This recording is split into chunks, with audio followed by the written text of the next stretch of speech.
For decades, drivers on a dark stretch of Chicago's Archer Avenue have encountered the same eerie vision. A young woman in white, thumbing for a ride, only to vanish near Resurrection Cemetery. Who is she, or who was she? And why won't her ghost let go? What you are about to hear is believed to be real, based on witness accounts, testimonies, and public record. This is terrifying and true.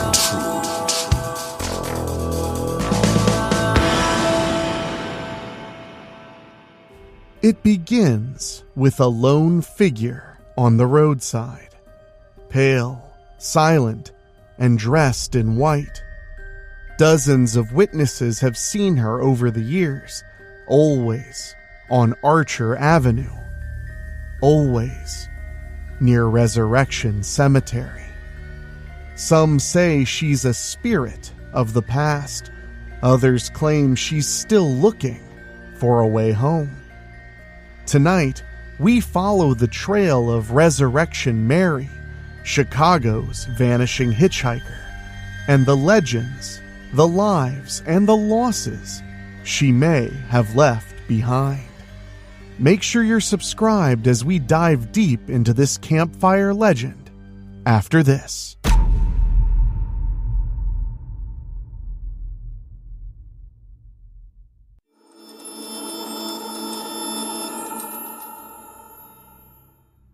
It's a moonless night on Archer Avenue, a lonely stretch of road southwest of Chicago.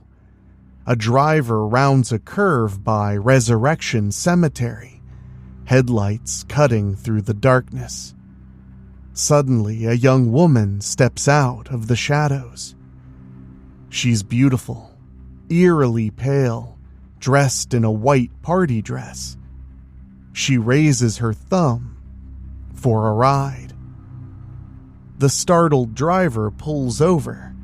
The woman wordlessly slips into the back seat, shivering without a coat in the chill air.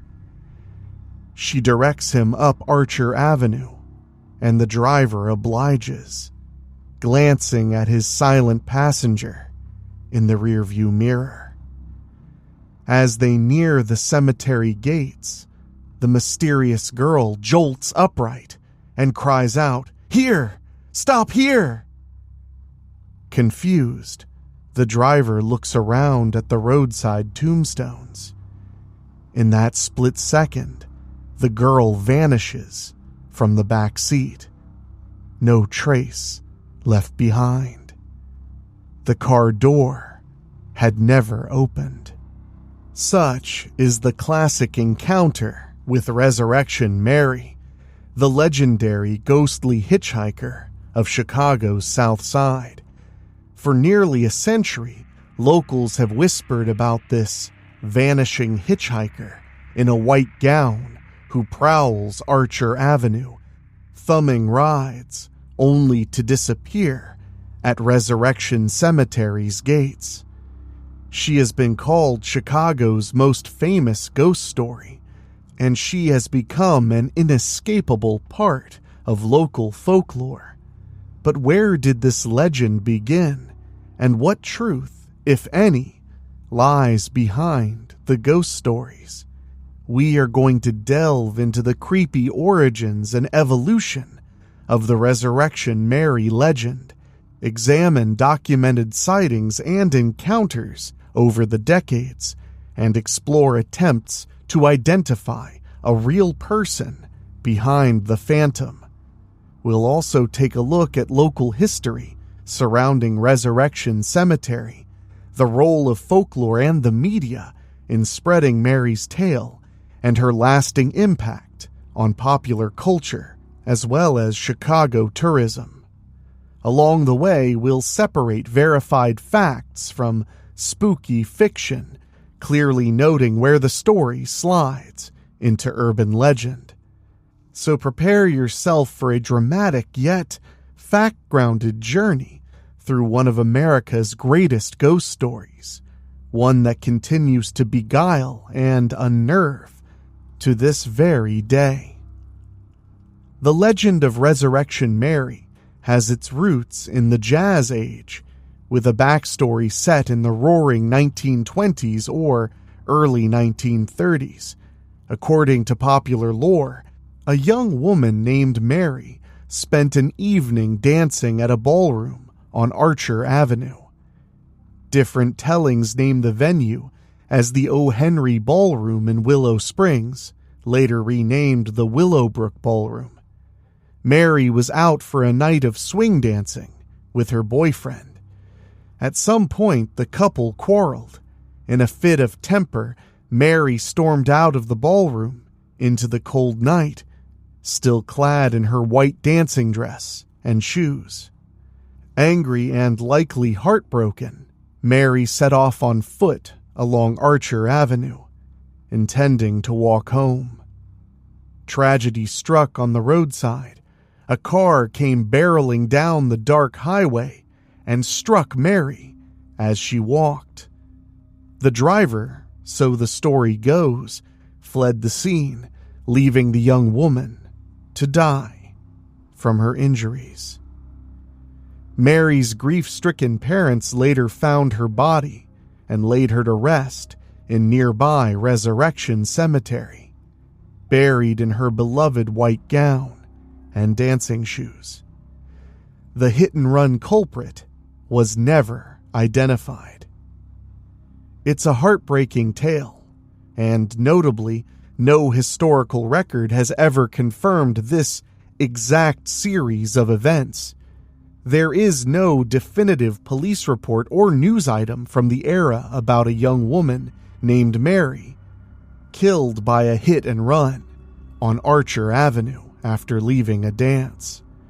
Rather, this backstory appears to be an early piece of folklore, possibly intended to give context to later ghost sightings. In other words, the ballroom argument and fatal accident narrative is treated as legend, not verified fact. It provides a kind of origin myth for Resurrection Mary, explaining why her ghost might haunt that road, a young life cut short on the way home from a dance, a spirit still searching for a ride back home, or back to her grave. What we do know is that by the late 1930s, stories of a vanishing hitchhiker on Archer Avenue were already circulating around Chicago's South Side. The trope of the ghostly hitchhiker was not unique to Chicago. Folklorists have documented similar tales worldwide, often referred to simply as vanishing hitchhiker legends, dating back decades or even centuries. A seminal 1942 study in the California Folklore Quarterly found multiple hitchhiker ghost stories across the United States with common elements. A traveler late at night gives a ride to a strange woman, often young and dressed in white, who later vanishes without explanation. In some variations, the mysterious passenger gives an address that turns out to be a cemetery, or claims to be returning from a dance or event. Clearly, the Resurrection Mary story is Chicago's distinctive spin on this broader urban legend motif. However, what makes Mary's case unusual is the sheer number of first-hand accounts over the years.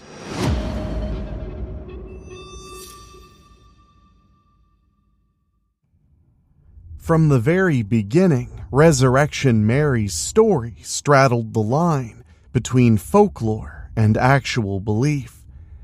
In the tightly knit ethnic neighborhoods of Chicago's Southwest Side, places like Archer Heights, Brighton Park, and Justice, Illinois, residents swapped stories about encounters with a pale blonde girl in a white dress hitchhiking near Resurrection Cemetery. These early tales were shared person to person, part of the oral lore of the community. As one paranormal investigator, Dale Kaczmarek, later noted, even his parents, who dated in the late 1930s, had heard the story back then.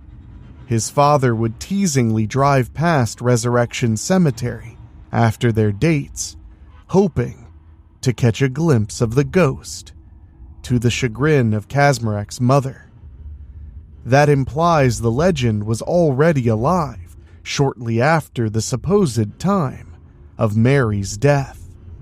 It wasn't until decades later that researchers and journalists began writing down the Resurrection Mary story, trying to piece together its origin. When they did, some dug into local archives for real-life incidents that might match the legend's outline. This quest led to a few tantalizing historical candidates, but we'll get to those in just a little bit. But it bears repeating.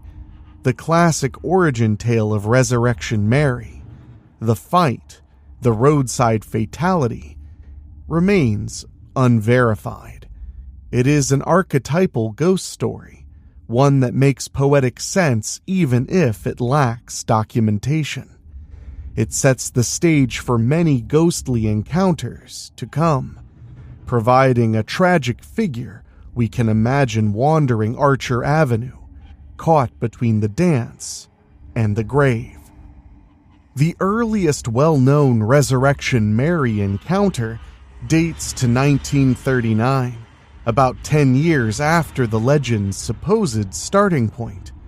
A 22-year-old Southside man named Jerry Pallas claimed he had a face-to-face dance with the ghost. His story, often retold by ghost researchers and even featured on television, unfolds like a scene from a kind of paranormal romance. According to Pallas, it was a cold autumn night in 1939, and he was out at a local dance hall called the Liberty Grove and Hall in Chicago's Brighton Park neighborhood. During the night, Jerry's eyes were drawn to a quiet young woman he hadn't seen there before. A lovely blonde girl, around 5'7", wearing a white formal dress that was fashionably a bit old-fashioned.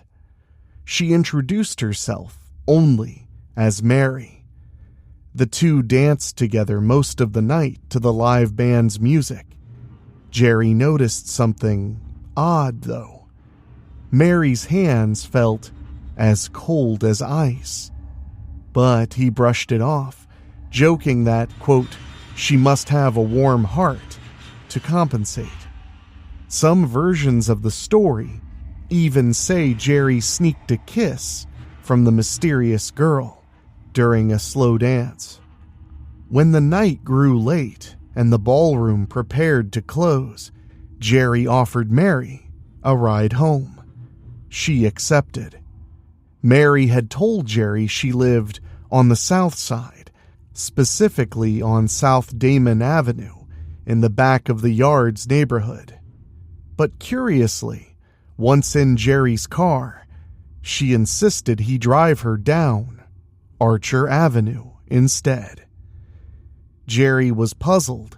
Archer Avenue wouldn't lead directly to her stated home, but Mary was adamant about that route. So they headed down Archer through the quiet, darkened outskirts.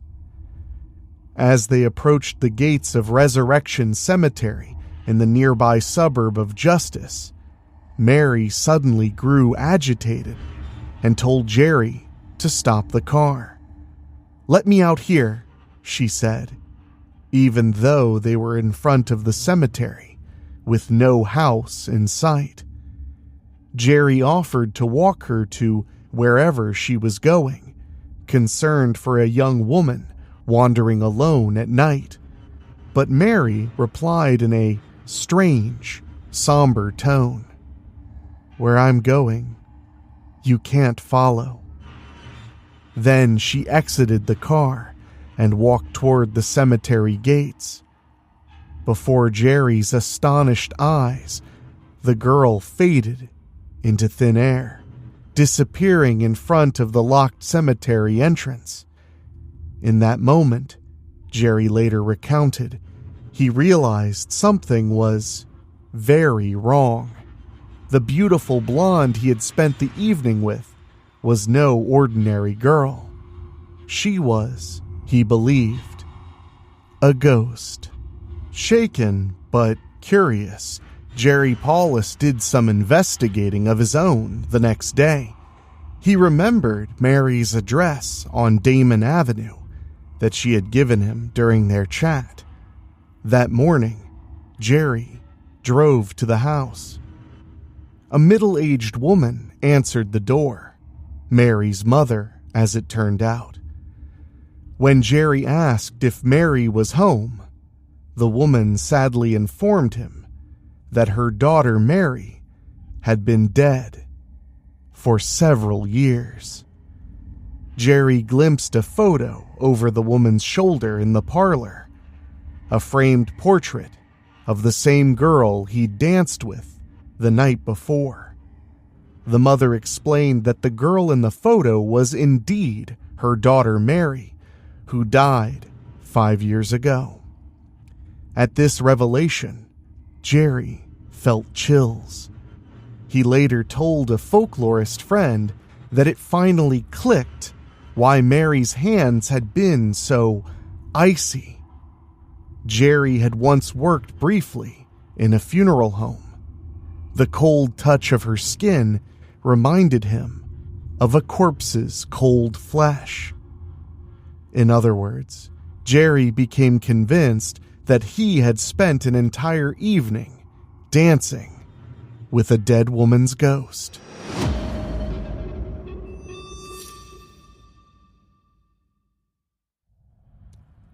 This dramatic story has become Resurrection Mary's equivalent of an origin encounter, the first and perhaps most famous eyewitness account.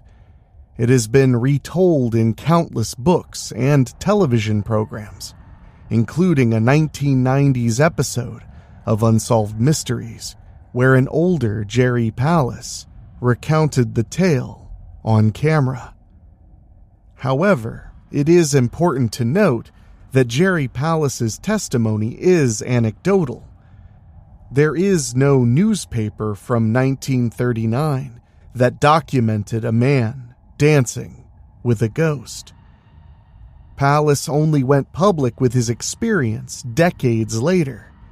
He gave a videotaped interview in 1986, shortly before his death, which aired on Unsolved Mysteries in 1994. So, while his story is a cornerstone of the legend, and Paulus himself apparently remained adamant about what had happened, it cannot be independently verified. It lives on as a piece of oral history, passed from the witness to the public via storytellers. Interestingly, local researchers have pointed out that Paulus's encounter was unusually intimate for a ghost sighting. He spent hours with Mary, dancing, conversing, even kissing, whereas most Resurrection Mary reports are far more fleeting and less personal. In the spectrum of ghost stories, Jerry Paulus's tale is exceptional. If true, it suggests Mary's spirit was capable of substantial interaction, appearing solid enough to dance and speak, not just a momentary boo apparition.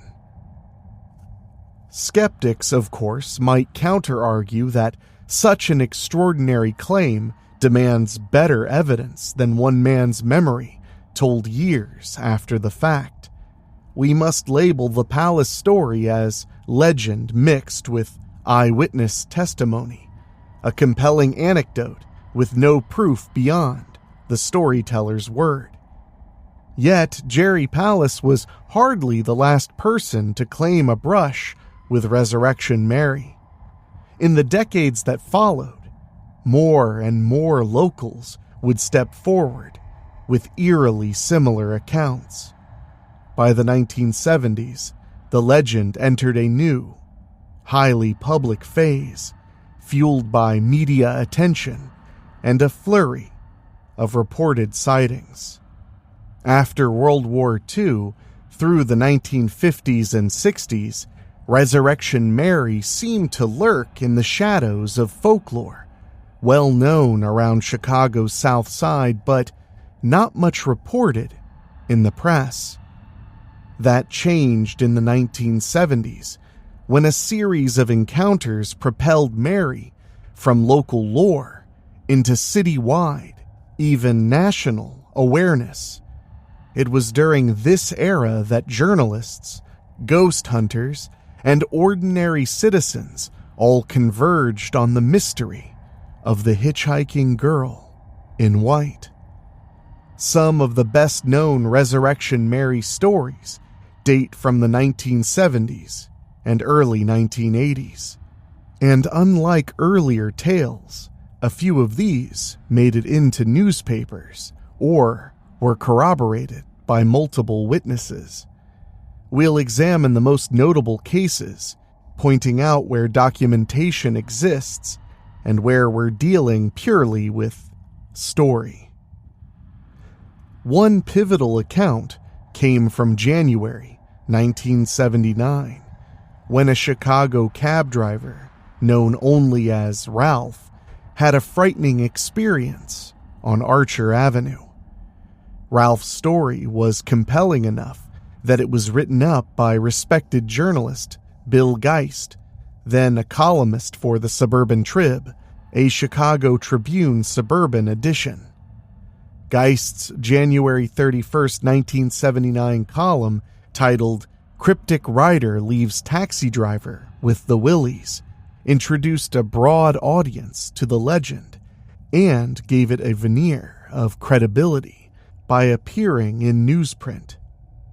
According to Geist's piece, which presented Ralph's account in the cabbie's own words, Ralph was driving his taxi along Archer Avenue late one snowy night when he spotted a young blonde woman in a white dress with no coat, looking for a ride. He picked her up and noticed she was quiet and fuzzy, perhaps dazed or tired, speaking little besides remarking, "The snow came early this year," while gazing out the window. She gave him an address, but then suddenly demanded he stop the car right in front of Resurrection Cemetery, even though there were no houses around. Puzzled, Ralph looked away for a moment, and when he turned back, his passenger had vanished from the back seat. Just like before, the taxi door hadn't opened. The girl was simply gone. Ralph was so unnerved that he actually went into a nearby tavern, Chet's Melody Lounge, across from the cemetery, to ask if anyone had seen the girl who skipped out on her fare. By the time he spoke with Bill Geist, Ralph refused to give his last name, fearing ridicule. But Geist described him as a thoroughly level-headed, no-nonsense, working-class guy, a church-going Little League coach, not someone prone to fanciful tales. Geist gently informed the shaken cabbie that he had likely given Resurrection Mary a lift, to the cab driver's great astonishment. The columnist made it clear he found Ralph to be credible, noting the story was far too outlandish for a man like him to invent just to get his name in the paper. This 1979 taxi driver incident is significant for a few reasons. First, it appeared in a major newspaper, essentially bringing Resurrection Mary into the mainstream. Second, Ralph's experience closely paralleled earlier stories. A young woman in white, hitchhiking, disappearing at the cemetery, showing how consistent the legend's pattern was. And third, Geist's reporting lent weight to the idea that many witnesses were remarkably level-headed people, not prone to hallucinations, as local folklorist Richard Crow observed. Indeed, folklorist Richard T. Crow himself had begun collecting Resurrection Mary reports by the 1970s and would claim he had gathered 36 substantiated encounters from the 1930s onward. Crow often noted that many witnesses were ordinary Chicagoans, cabbies, police officers, clubgoers, who didn't even realize they'd seen a famous ghost until afterward. This, he argued, made the case more compelling than a typical urban legend that's always sourced from a friend of a friend. Mary's witnesses often came forward independently, with similar stories, not knowing of each other's accounts, which paranormal researchers took as a sign that something was happening on Archer Avenue, beyond simply folklore.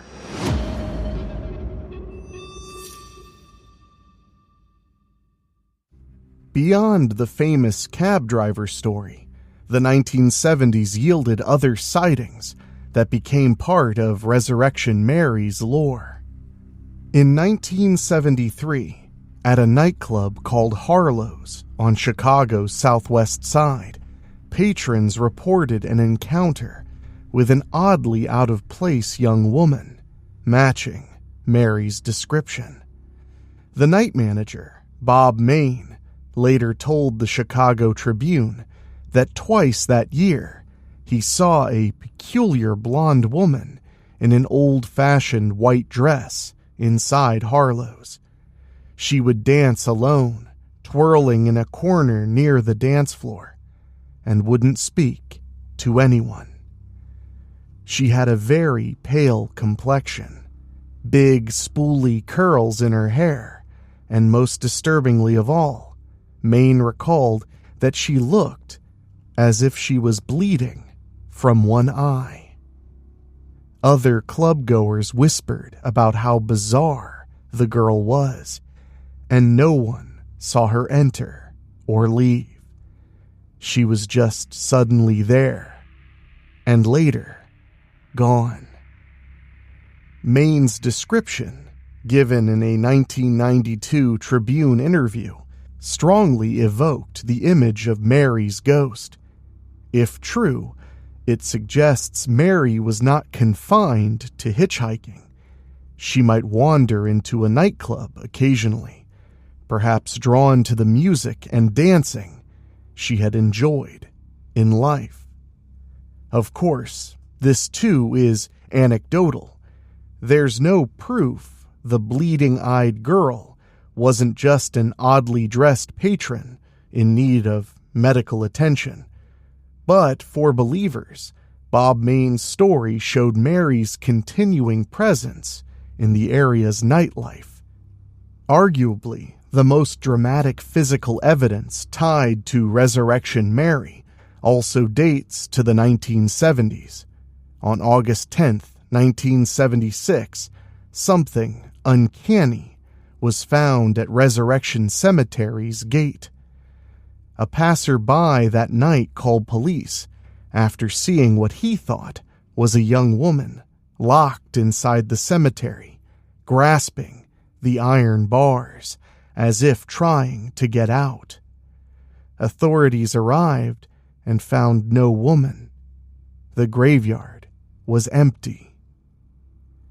But they did find that 2 of the tall wrought iron bars on the gate were bent apart at roughly hand height, with what looked like the impressions of slender handprints into the green painted metal.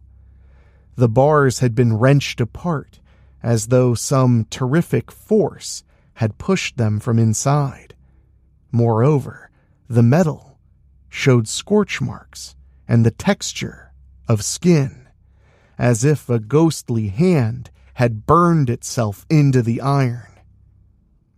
This spine-chilling discovery immediately fueled speculation that Resurrection Mary had physically interacted with the gate in an attempt to flag down help, literally leaving her fingerprints behind.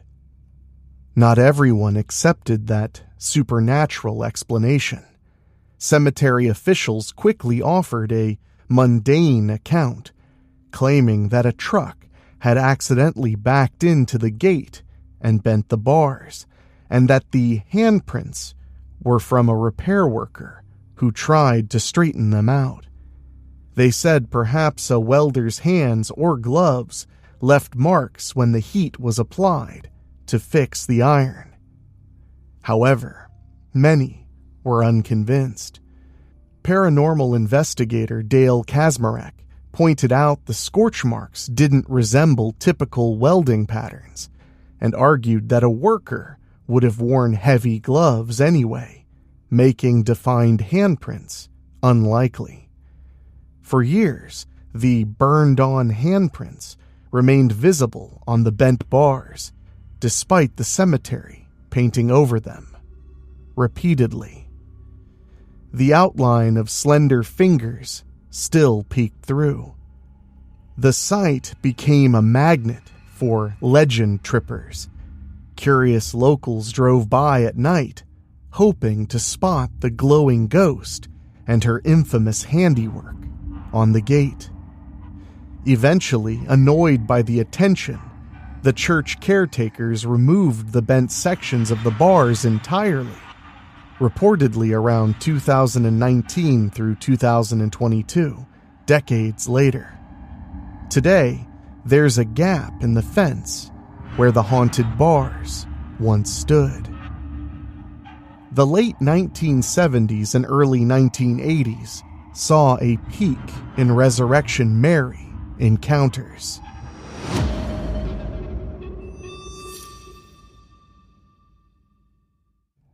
Besides the 1976 gate incident, there were numerous reported sightings in 1978, 1979, 1980, and 1989, essentially one or two per year, making the rounds in local lore.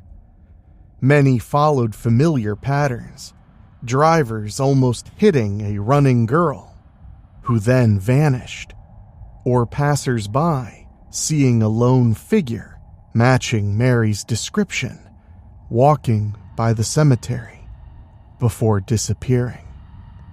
Two cases are especially well known. In 1980, a young couple named Claire and Mark Rudnicki were driving along Archer Avenue past Resurrection Cemetery when Claire suddenly saw a figure on the roadside. It was a girl in a white dress, bathed in a strange, pale light, walking slowly along the shoulder. Claire immediately thought of Resurrection Mary and felt her stomach lurch with fear. Her husband, Mark, also caught a glimpse and decided to turn the car around for another look, despite Claire's protests.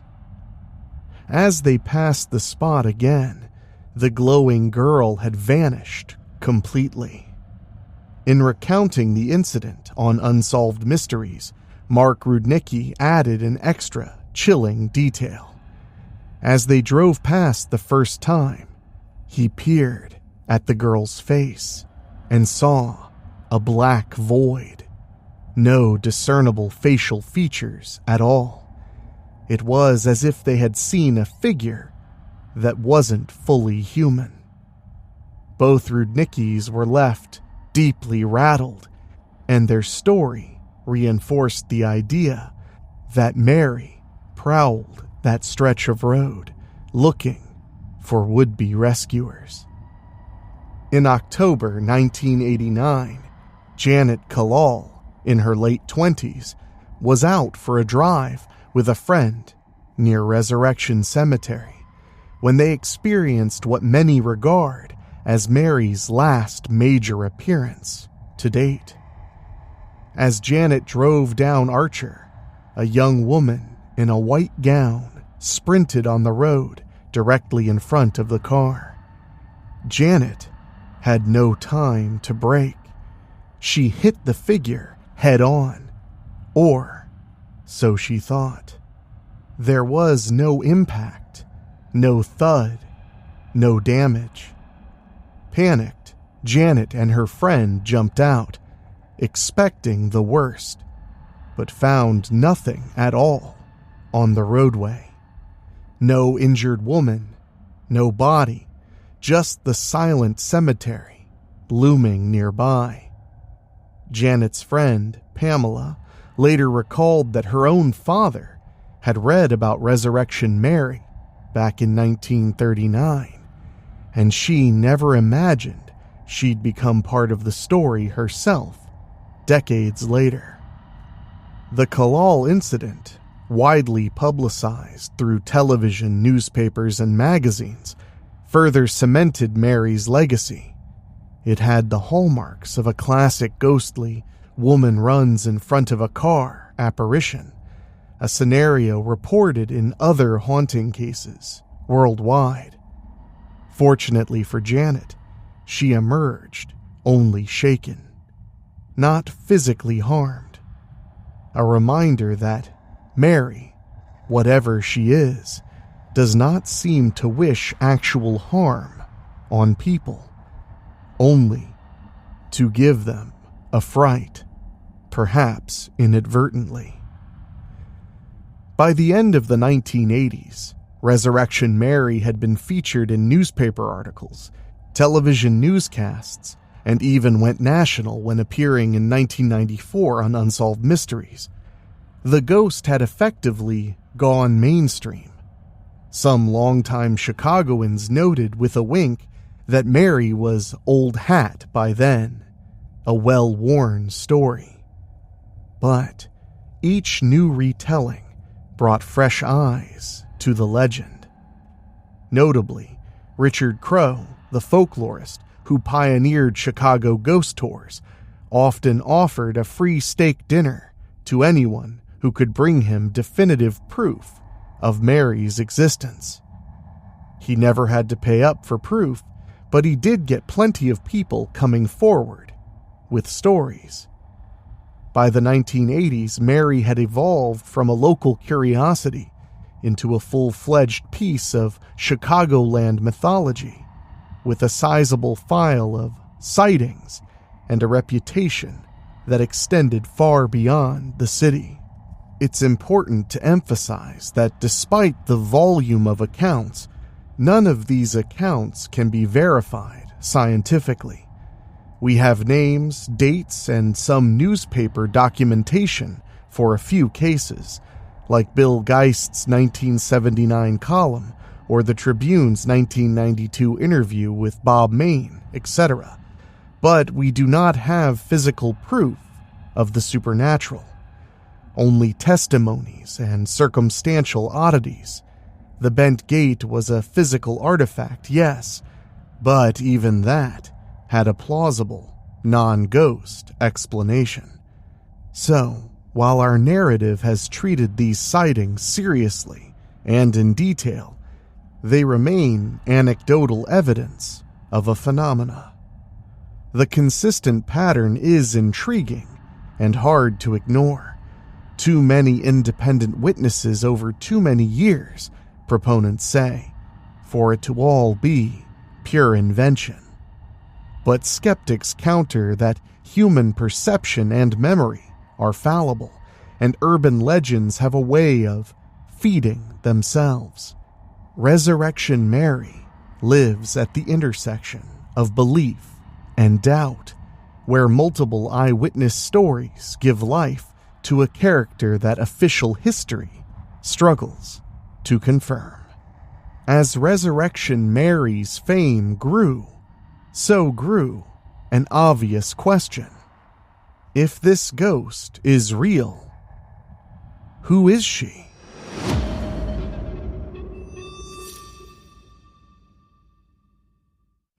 Ghost stories often spawn origin theories, tying the phantom to a specific deceased person.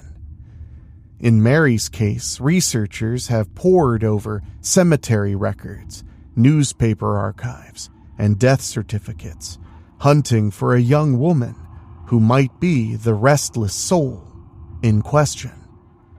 This detective work has yielded a few leading candidates, each with intriguing connections to the legend, and each with certain discrepancies. Let's examine the main contenders and the evidence, or lack thereof, for each. We will clearly distinguish documented facts about these historical figures from the speculation that links them to Resurrection Mary. For decades, the prime suspect in Resurrection Mary's identity was a 21-year-old woman named Mary, or Marie Bregovy. Mary Bregovy was a real person, a beautiful young Polish American who lived in Chicago's back of the yards neighborhood in the early 1930s. Her name began to surface in connection with the ghost story in the 1970s, and by the 1980s, many assumed Resurrection Mary must be Mary Bregovy's ghost. So what do we know about Mary Bregovy's life and death? Bregovy's tragic end was recorded in the Chicago Tribune on March 12, 1934.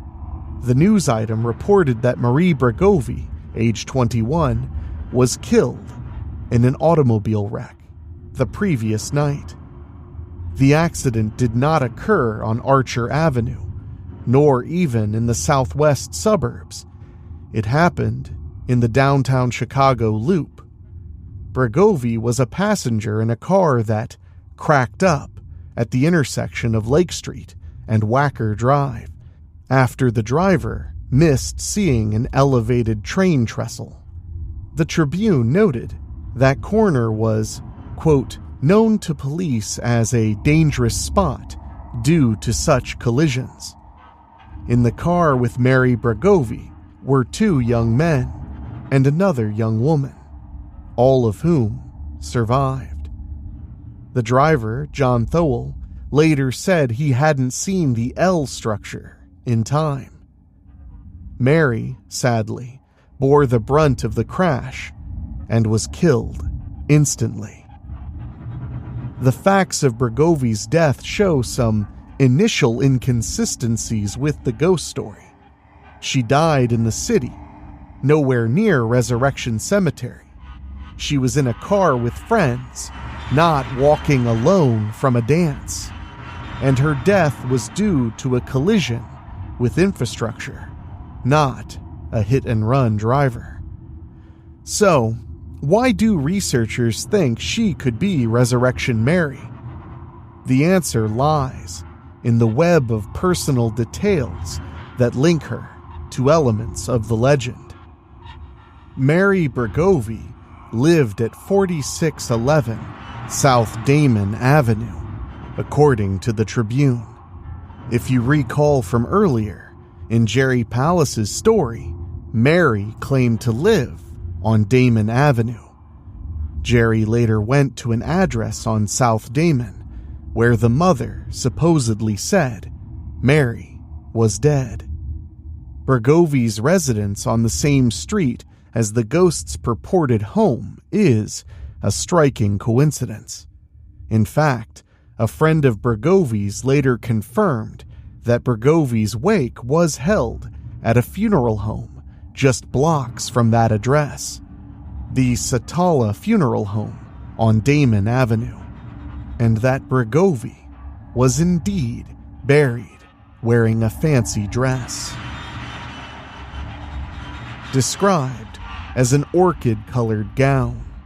Speaking of dresses, one eerie tale reported by author Troy Taylor holds that shortly after Bregovy's funeral in 1934, a cemetery caretaker spotted a young woman in an orchid-colored dress wandering Resurrection Cemetery at night.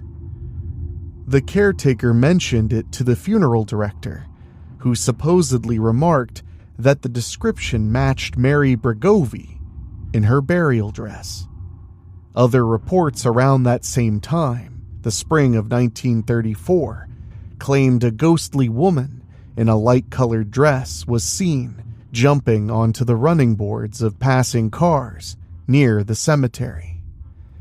These ghostly sightings so soon after Bregovy's death certainly align with the notion that her spirit might be Resurrection Mary, at least in the immediate aftermath.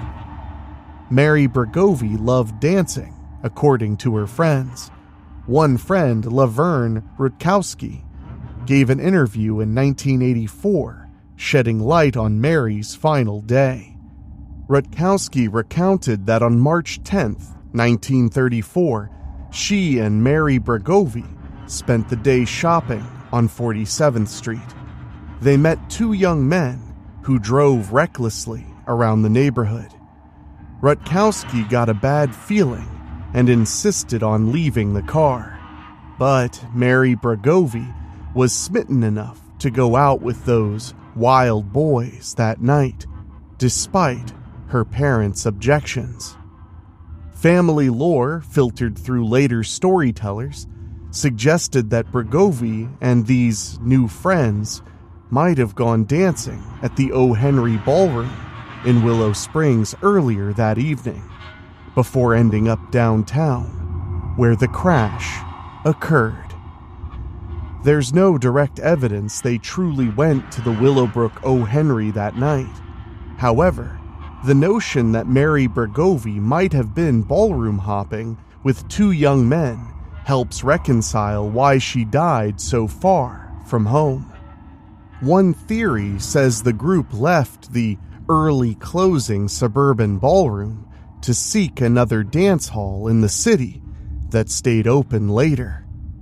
If that is true, then Mary Bregovy did spend her last hours dancing, just like the legend's Phantom Mary. In a poignant twist of fate, the Tribune obituary shows that Mary Bregovy died just a month shy of her 21st birthday. She was on the cusp of adulthood, in the prime of youth, when her life was cut short. This fits the profile of a restless spirit often attributed to ghosts. A young person who died unexpectedly and perhaps harbors unfinished business or longing, leading to a haunting.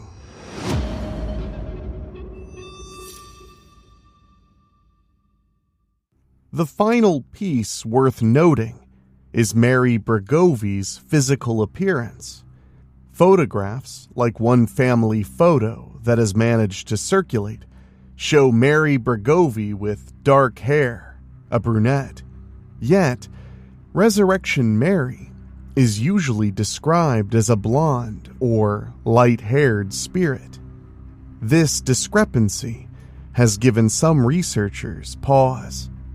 Could a ghost change hair color, or did witness recollections simply get the shade wrong in the dim light? Also, Bregovy's first name was technically Marie, though she often went by Mary. It's a minor difference, but to folklorists, such inconsistencies stand out as hints that Bregovy might not perfectly fit the legend's details. For a long time, Mary Bregovy was the leading theory, so much so that many articles and books casually stated that Resurrection Mary was Mary Bregovy's ghost. However, over the years, doubts have risen. Critics point out that a loop car crash doesn't match the Archer Avenue roadside death scenario at all, making it a stretch to connect Bregovy to the Hitchhiker tale without considerable embellishment.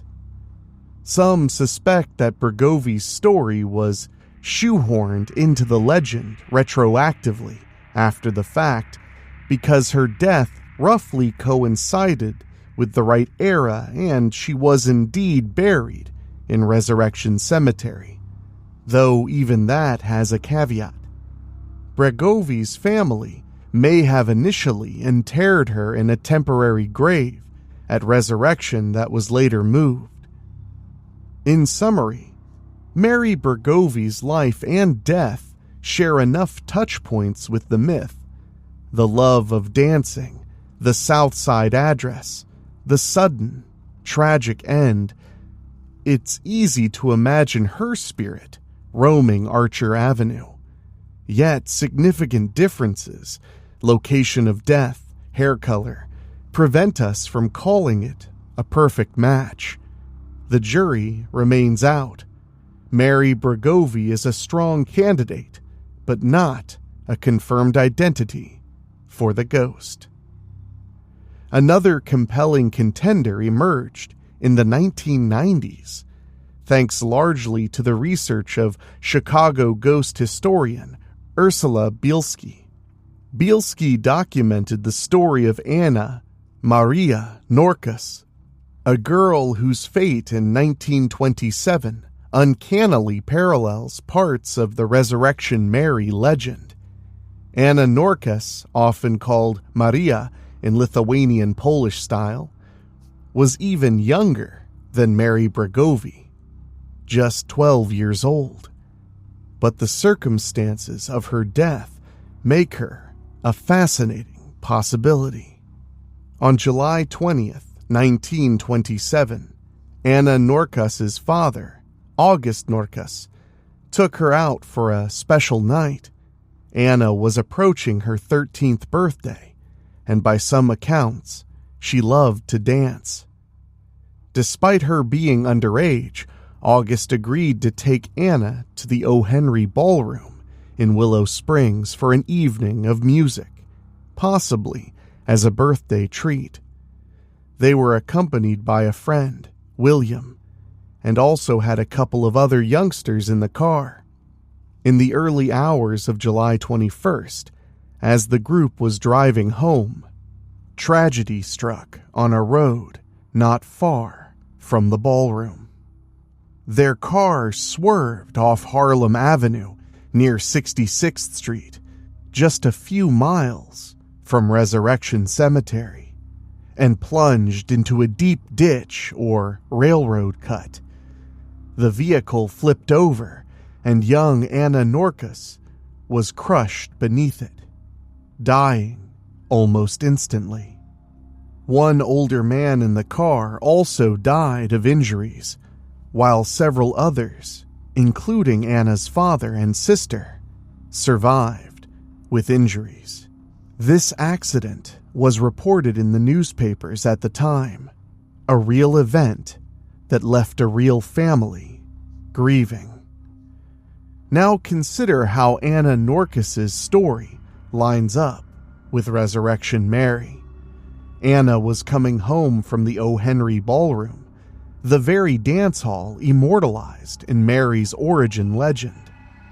Unlike Bregovy's case, here we have documented proof of a young girl actually returning from that ballroom on the night she died. This directly ties a ballroom outing to a fatal accident near Archer Avenue. Anna Norkus was blonde. Photographs and descriptions confirm she had light hair. This matches the classic description of the ghostly Mary as a fair-haired girl in a white dress. Bregovy, by contrast, was brunette, which some saw as a strike against her being the ghost. Anna's physical appearance, young, blonde, fond of dancing, is more consistent with the ghost story details.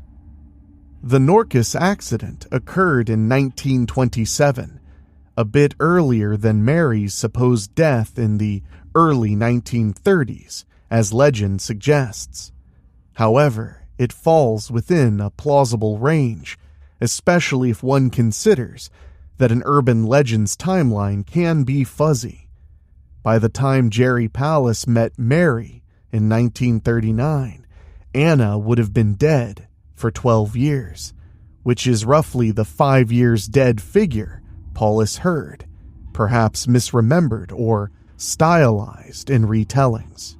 If Jerry misheard, or if storytellers embellished the timeline, it's conceivable that Anna Norkus could have been dead for years by the late 1930s, and thus a candidate for the ghost Jerry encountered. Though there is one sticking point. Anna Norkus was only 12 years old.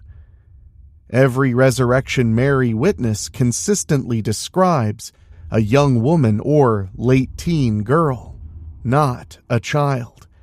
Mary appears as someone in her late teens or early 20s and age appropriate for dancing and attending nightclubs. Anna at 12 years old seems too young to fit that image. Bielski and others have speculated that perhaps the ghost appears older than Anna's actual age, or that maybe Anna had a slightly older look. Another possibility floated is that Anna's spirit aged in some way to the young woman she would have become, which enters very speculative territory, though when it comes to ghosts, speculation is king. In any case, the age mismatch is a notable issue with the Anna theory. However, there's also the questions raised by her burial.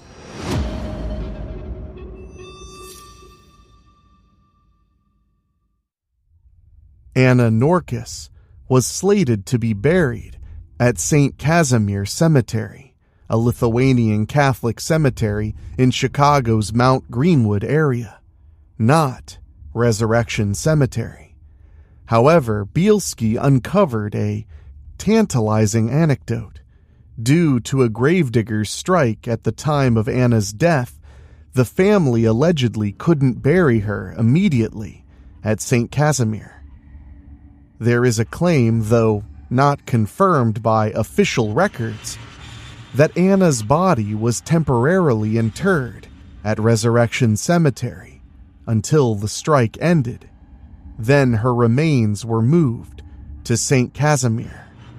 But possibly some mix-up occurred. The theory is that if Anna's coffin spent time at Resurrection, or if any part of her remained there, her spirit might linger at Resurrection's grounds. This is admittedly a stretch, but local ghost lore often seizes on such quirks to explain hauntings. In 1999, Ursula Bielski published her research proposing Anna Norkus as a strong candidate for Resurrection Mary. Her work convinced many in the paranormal community. Even the owners of the Willowbrook Ballroom came to believe in Anna's connection. The late owner, Beirut, kept a copy of Anna Norkus's death certificate on the ballroom's office wall as a nod to Mary's likely identity. This was reported in a daily Southtown feature in 2016, the same year the historic Willowbrook Ballroom tragically burned down, ending an era. In the aftermath of the fire, there was an emotional outpouring from locals. Notably, someone hung a pair of white dancing shoes on the charred ruins with a sign, "Please rebuild the ballroom." Signed, Resurrection Mary. The very people who ran and loved that ballroom tacitly acknowledged Anna and Mary as part of its legacy.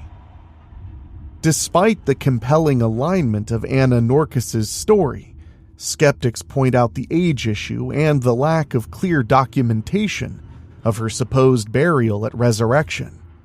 No official record confirms that her body was ever there. It's more an oral history claim. And believers counter skeptics by saying, perhaps Resurrection Mary is not tied to a single person at all. Beyond Bregovy and Norkus, various other names have been floated over the years, forming a sort of who's who of potential Marys. Each theory attempts to fill gaps in the others, but many of these fall apart under scrutiny. Here are a few notable ones. A story circulated that a young woman named Mary Bregovy, who lived near 47th Street and Damon, again, that back of the yards area, was killed by a hit-and-run driver around Halloween 1930 while on her way to a costume ball. In this version, Mary Bregovy was supposedly wearing her mother's old wedding dress as a costume, hence a young woman in a white dress killed by a car. Very much Resurrection Mary's profile. The tantalizing details included blonde hair, a love for dancing, a death on Halloween, and living on the same street as Mary Bregovy. It sounds almost too perfect, and indeed, researcher Adam Selzer dug into public records and found no evidence of any Mary Bregovy dying in 1930 in Chicago. He did, however, find a Mary Bregovy at the address in question, but she lived a full life, married, had children, and died in 1956. In short, the Mary Bregovy tale appears to be just an oral legend or a misremembered identity, not a real person who died as described. Another South Side woman named Mary Kovac has been proposed. Mary Kovac, like Bregovy and Bregovy, lived on Damon Avenue. She was known to be a fashionable dresser, a regular at local dance halls, and she had blonde hair, checking many boxes of our ghost. However, Mary Kovac died in 1932 of tuberculosis, not an accident. The idea here, raised in a podcast called The Epitaph, is that perhaps her ghost loved dancing so much that it hitched a ride back to the ballroom, even after death.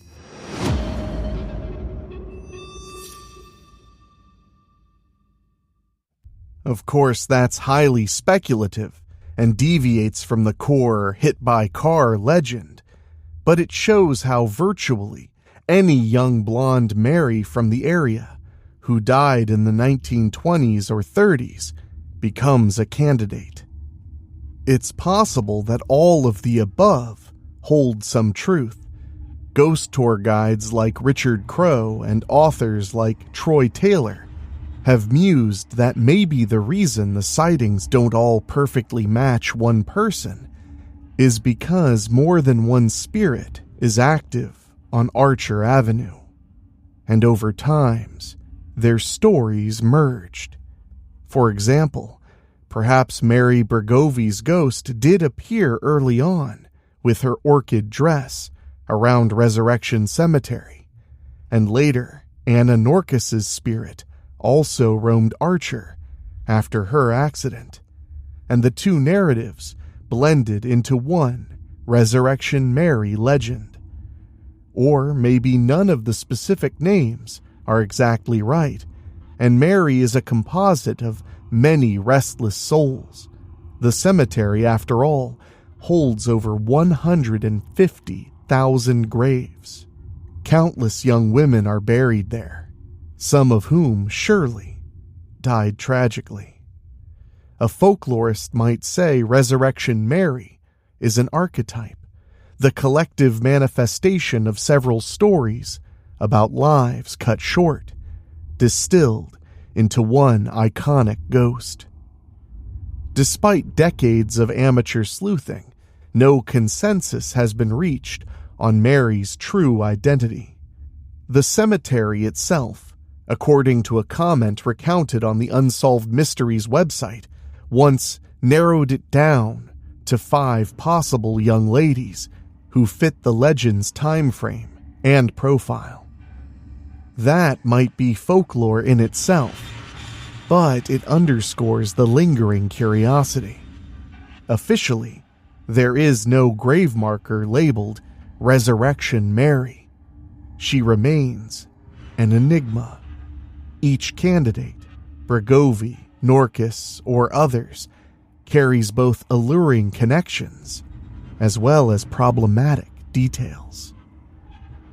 The exercise of matching Mary to a real-life person is part fact-finding and part folklore unto itself. We have verified facts about certain deaths, like Bregovy's in 1934 or Norkus's in 1927. Those are real.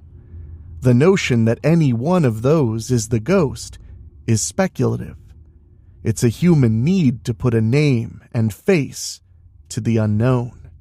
In Mary's case, that need has kept historians and ghost hunters busy for ages.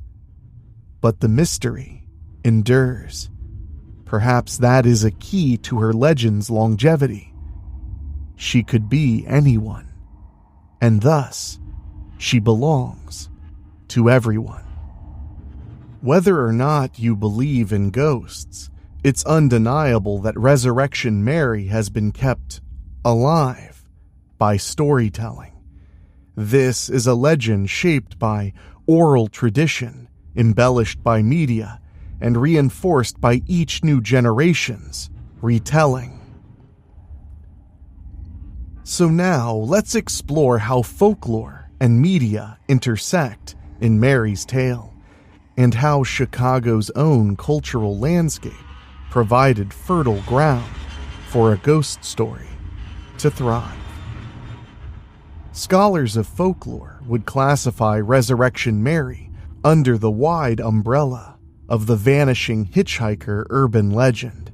As noted earlier, researchers Beardsley and Hankey famously cataloged dozens of such hitchhiker tales in the 1940s, finding striking commonalities from California to New York. The core elements, a mysterious rider, a request to be let out by a cemetery, a subsequent disappearance, repeat across many localities. Mary's story hits every beat of the classic motif, except, many argue, it has more specificity and corroboration than most. Typically, vanishing hitchhiker stories are true urban legends in the folkloric sense. They happen to a friend of a friend and lack identifying details. They're often dismissed as just spooky fiction, but Resurrection Mary stands out because so many accounts are first person or close to it, complete with names, dates, and locations. Instead of, "My cousin's friend once picked up a ghost," we have named individuals, Paulus, Callel, Ralph the Cabbie, etc., telling their very own stories. This gives Mary's legend a patina of authenticity that pure folklore generally lacks. Folklorist and tour guide Richard T. Crow often championed Mary's credibility on this basis. He said, quote, "Of all the ghost stories worth believing in, Resurrection Mary is the one with the best documentation." Crow collected affidavits and interviews, amassing what he claimed were dozens of reliable witness reports over the years. He emphasized that these witnesses were usually normal, sober people with no prior paranormal claims. In other words, not attention seekers or kooks. Crow's efforts in the 1970s, including organizing Chicago's first ghost tours, did a great deal to spread Resurrection Mary's fame. He would regale busloads of tour takers with the tale, even driving them down Archer Avenue in the dead of night. This helped transition Mary from a niche local spook story into a must-hear Chicago attraction. One could say Crow turned Mary into a pillar of Chicago's ghost lore, inspiring subsequent authors and researchers to dig deeper. The media also played a pivotal role. We've mentioned Bill Geist's 1979 column and the Tribune's 1980s coverage. Additionally, around Halloween 1975 and 1985, Chicago newspapers ran features on local hauntings that included Mary. For example, the story Hunting a Ghost Named Mary in the Tribune on October 31st, 1985. TV news got in on the act too. On Halloween 1984, CBS Chicago ran a segment where reporter Bob Wallace went ghost hunting at Resurrection Cemetery with Dale Kaczmarek. They filmed the bent gate bars and recounted Mary's legend for the evening news, bringing her story into countless living rooms. Then came national television. In 1994, NBC's Unsolved Mysteries devoted a segment to Resurrection Mary. The show reenacted Jerry Paulus's 1939 encounter, even using actual interview footage of Paulus himself from 1986. They spoke with Richard Crow and others. This episode left a searing impression on viewers across the country, myself included, who first learned of Mary from the legendarily eerie voice of Robert Stack narrating her tale. The segment presented Mary's story in a sympathetic but spooky way, complete with foggy cemetery dramatizations. It undeniably sparked renewed interest and probably a few copycat reports as well. Several witnesses interviewed in the 80s and 90s admitted they'd grown up hearing the story on television or from a family member, yet never thought they'd see Mary themselves, until they did.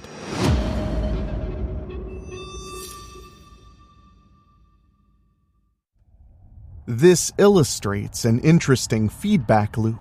Media exposure perpetuates the legend, which in turn generates new reports, which keep the media interested. Folklore often works this way, especially in the modern era. Every ghost special or article breathes fresh life, so to speak, into Mary, ensuring new generations learn the legend. Chicago's own cultural context also helped to sustain Resurrection Mary.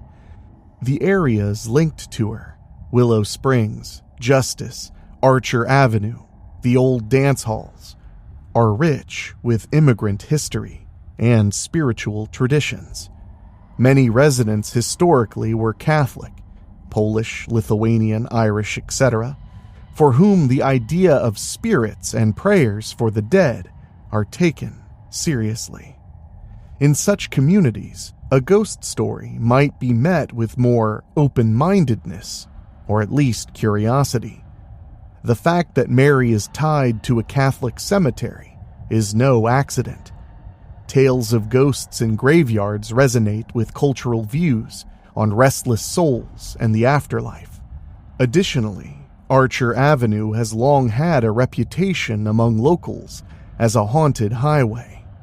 Besides Mary, there are other ghost stories along that route, including a famous tale of phantom monks near St. James Church and the haunted Chet's Melody Lounge, claiming its own resident spirits. This concentration of lore gives the whole area a mystique, People driving there at night already have goosebumps, primed to possibly see something. One cannot ignore the role of business and tourism in keeping Mary's story in circulation. Ghost tourism took off in Chicago by the 1980s, with companies offering ghost tours by bus or foot. Mary was invariably the star attraction on these tours, especially the ones that ventured to the South Side. Tour guides like Crow and later companies, such as Chicago Hauntings Tours and American Ghost Walks, proudly feature Resurrection Mary on their itineraries. They know it's the crowd pleaser, the legend everyone wants to hear on a dark October night. Even Chet's Melody Lounge, the tavern across the street from Resurrection Cemetery, has leaned into the legend. As local lore has it, every Sunday the staff at Chet's mixes a Bloody Mary cocktail and leaves it at the end of the bar with an empty stool reserved, just in case Mary stops in. It's a tongue-in-cheek tribute that doubles as great publicity. Customers and ghost hunters pop in, especially around Halloween, hoping to catch a glimpse or at least share a drink with the idea of Mary. This is folklore as a living, economic phenomenon. The ghost story actually brings patrons and tourism dollars. Crucially, most who participate in these traditions know Mary's existence is unproven. The owners of Chet's or the tour guides don't claim to have hard evidence. They're trading in atmosphere and narrative, which, by the way, is the stock and trade of terrifying and true. Folklorist and author Adam Selzer, who has researched Chicago's ghosts, emphasizes that one must separate the fun of the legend from the fact. In Mary's case, he found that some supposed facts, like Mary Miskowski's death, turned out to be pure fiction. Selzer and others caution that many details get mythologized over time. For example, one recent author recounted a cabbie in the early 2000s hearing a girl say, "The snow came early this year." Clearly the same line from Bill Geist's 1979 story, just transplanted decades later. This suggests that later storytellers might simply be rehashing older anecdotes, unknowingly or not. Folklore is fluid. Stories migrate and transform. Resurrection Mary is as much a cultural phenomenon as a paranormal one. The legend has been nurtured by community storytelling, amplified by the media, and even commemorated in popular culture. In this way, Mary will likely never die, so long as people enjoy a good, spooky story. She has transcended being a mere ghost sighting to become a piece of Chicago's cultural heritage, a shared narrative that connects generations. We'd be remiss if we didn't talk a little bit about how Resurrection Mary has put a dark and spooky grip on the broader popular culture and created a lasting legacy of mystery and fear.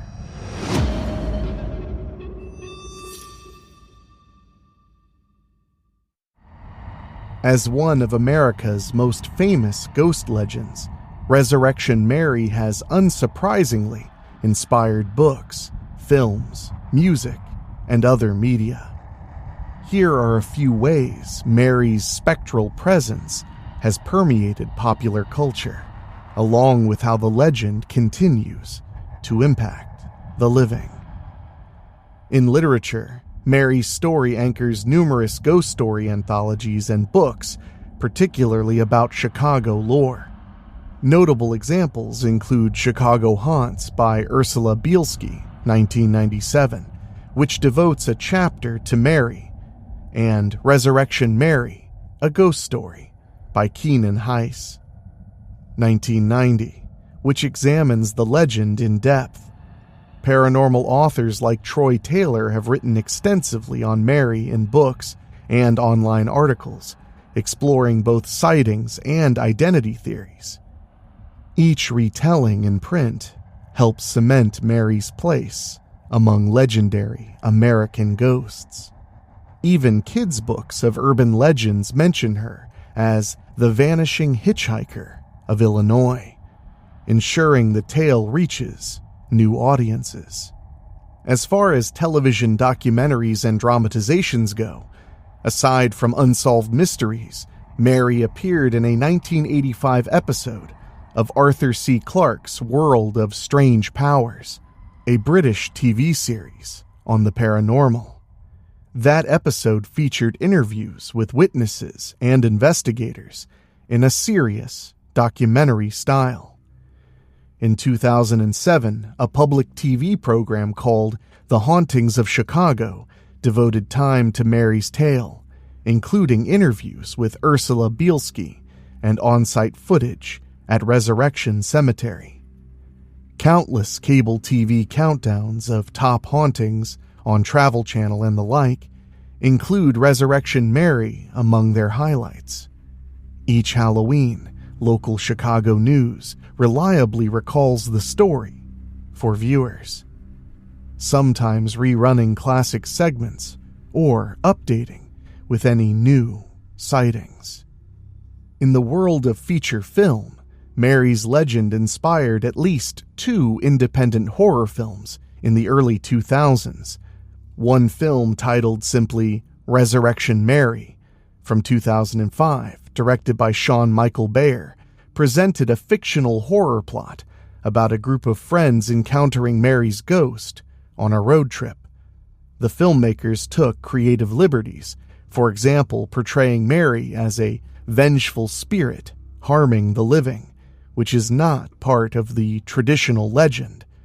Another independent project in 2005 with the same title, by Michael Lansu, also attempted to adapt the story, even filming scenes at Chet's Melody Lounge for authenticity. While these films didn't make a large splash, they show the narrative's appeal. Even if they weren't critical successes, they contribute to the cult following of the Mary mythos among horror aficionados. Additionally, Mary's story has been referenced in TV fiction. For instance, an episode of the series Supernatural in 2005 featured a vanishing hitchhiker ghost. Though not called Mary, it was clearly riffing on the archetype. So, in a sense, Mary's DNA is present in many vanishing hitchhiker tropes on screen. Even folk songs and poems sometimes arise around local legends. There have been a few lesser-known songs titled Resurrection Mary and references to her in Chicago-inspired music. One tongue-in-cheek example, musician Ian Hunter wrote a rock song called Resurrection Mary in 1995, spinning the tale of the ghost girl into lyrics, a testament to how widely the story had spread. The phrase itself, Resurrection Mary, has a kind of poetic ring that has been used in everything from bar names to a brand of beer on the South Side. The legend's imagery, a lonely road, a flowing white dress, a graveyard at night, is richly evocative and thus has permeated creative and imaginative works. In recent years, Resurrection Mary has found new life online. TikTok videos claiming to capture shadowy figures on Archer Avenue or recounting late-night drives near Resurrection Cemetery have racked up millions of views.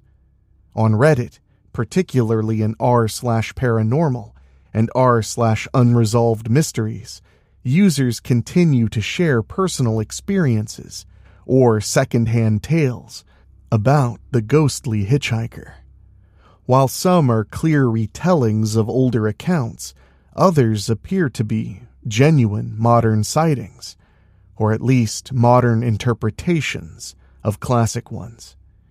YouTube channels focused on urban legends have produced video essays exploring Mary's possible identities, while ghost hunting TikTokers stage late-night stakeouts at the cemetery gates.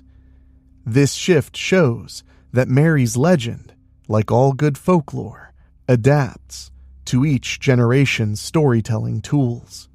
In the age of digital campfires, she remains a compelling and shareable specter. Perhaps Mary's greatest impact is how strongly she's been identified with Chicago folklore. She is to Chicago what the Headless Horseman is to Sleepy Hollow, or what Bigfoot is to the Pacific Northwest. A flagship legend. The village of Justice, Illinois, where Resurrection Cemetery is located, often finds itself included in top haunted places lists because of Mary.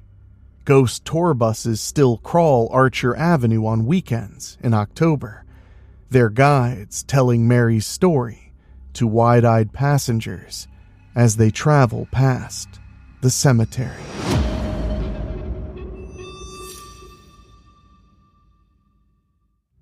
The now destroyed Willowbrook Ballroom site has also become a stop on tours, especially after 2016, both to mourn the loss of the venue and to honor its ghostly patroness. The anecdote of the dancing shoes left after the fire shows how deeply ingrained Mary is in local memory. The community's sadness at the ballroom's loss was intertwined with Mary's narrative, as if not only had a historic dance hall burned down, but the spiritual home of Resurrection Mary had too. Groups like the Ghost Research Society, led by Dale Kaczmarek, still keep Mary on their radar. Kaczmarek himself has collected thousands of accounts of Mary, by his estimate, and he encourages anyone who believes they've seen her to report it. While sightings have indeed dropped off since the 1980s, some credit the installation of brighter streetlights on Archer Avenue in 1985, which made ghostly apparitions much less common. The legend persists. Every so often, a story pops up on an online forum or in a local paper about a new Resurrection Mary sighting. For example, a 2005 report in a Lithuanian-language newspaper claimed Mary's ghost showed up back at the Willowbrook Ballroom, dancing with a wedding guest, then vanishing on the ride home. The ballroom staff treated it with a mix of seriousness and humor, even joking that Mary might haunt the ballroom itself, given the occasional unexplained slam of doors or flicker of lights. So, Mary has by no means been retired from ghostly duty. She still, apparently, makes her rounds now and then, or at least people still attribute strange occurrences to her. What is perhaps most enduring about Resurrection Mary is how she balances spookiness and sadness. Her story is undeniably eerie, a lone figure appearing in the dead of night, yet it's also tragic and sympathetic. She isn't portrayed as a malevolent spirit. Rather, she's seen as a lost soul, perpetually trying to get home or back to where she belongs. As Kaczmarek noted, she seems to realize at the cemetery gate that is where she belongs, and then she disappears. This image of Mary has a kind of melancholy romance to it, one that keeps people fascinated. There's even a touch of chivalry in the story, drivers trying to help a young woman in need, only to discover she was beyond help. It plays into themes of compassion, regret, and the thin veil between life and death. In the end, Resurrection Mary endures because her legend is adaptable and deeply human. It taps into the fear of the unknown on dark roads, the grief for young lives cut short, and the wonder about what lies beyond. It's a ghost story that has transcended generations, maintained by those who love to be scared, and those who simply love a good mystery. Chicago, renowned for its diverse cultural heritage, gave birth to Resurrection Mary, a figure now celebrated as one of the world's most captivating and haunting tales. On a chilly night, if you find yourself driving northeast along Archer Avenue, past Resurrection Cemetery, you might feel a prickling on the back of your neck. Perhaps you'll glance at the empty passenger seat in your car and imagine, just for a moment, a quiet young woman sitting there. The rational mind knows it's just a legend, but the power of Resurrection Mary is that she makes you wonder, what if? Tonight we've peeled back the layers of this famous ghost story. We saw how an oral legend from the 1930s evolved into a citywide phenomenon by the 1970s, buoyed by real people's testimonies and a healthy dose of media intrigue. We tracked the historical candidates, Mary Bregovy, Anna Norkus, and others, each contributing their own threads to the intricate mystery of Mary's identity. However, none of these threads emerged as the sought-after golden thread. We put the sightings under a microscope, finding plenty of consistency, but no concrete proof, reminding us that anecdote is not the same as evidence. We also acknowledge the vibrant folklore machine, the storytellers, the newspapers, the tours, the podcasts. That keeps Mary's story fresh and captivating. We've tried to be clear about where established facts end and urban legend begins. Resurrection Mary is likely an amalgam of truth and tale. There was a Mary Bregovy who died tragically in 1934, and an Anna Norkus who perished returning from a dance in 1927. Their stories undeniably fed the legend's creation. There were dozens of sober, respectable folks who swore on their honor they encountered something uncanny on Archer Avenue. We have their words, even if we can't verify their experiences from a scientific perspective.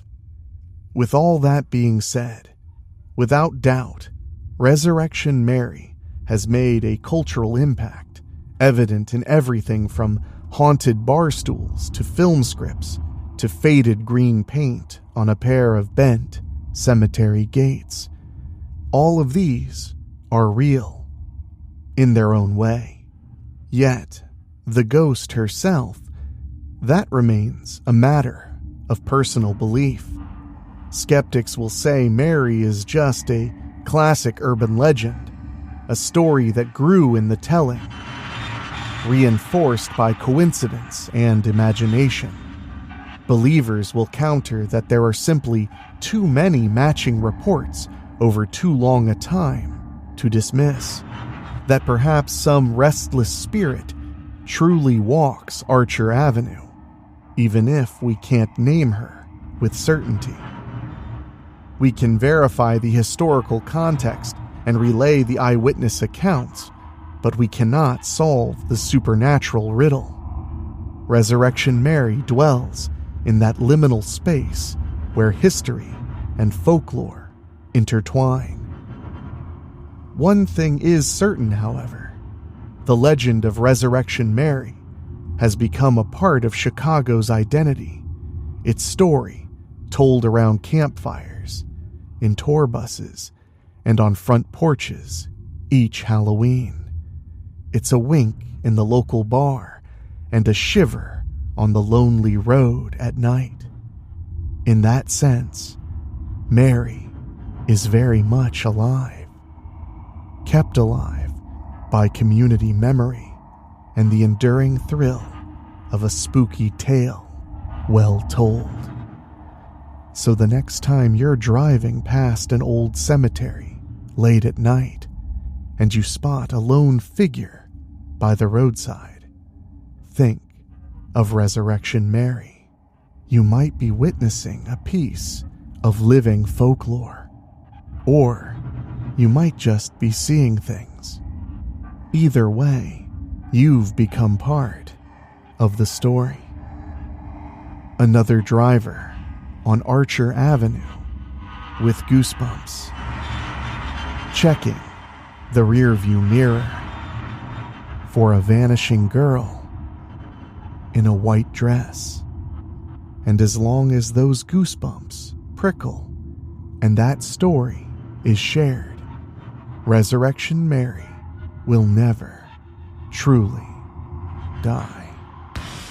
Terrifying and True is narrated by Enrique Couto. It's executive produced by Rob Fields and Bobbletopia.com, and produced by Dan Wilder, with original theme music by Ray Mattis. If you have a story you think we should cover on Terrifying and True, send us an email at weeklyspooky@gmail.com. And if you want to support us for as little as $1 a month, go to weeklyspooky.com/join. Your support for as little as $1 a month keeps the show going. And speaking of, I want to say an extra special thank you to our Patreon podcast boosters, folks who pay a little bit more to hear their name at the end of the show. And they are Johnny Nix, Kate and Lulu, Jessica Fuller, Mike Eschewey, Jenny Green, Amber Hansford, Karen Wiemet, Jack Kerr, and Craig Cohen. Thank you all so much, and thank you for listening. We'll see you all right here next time on Terrifying and True.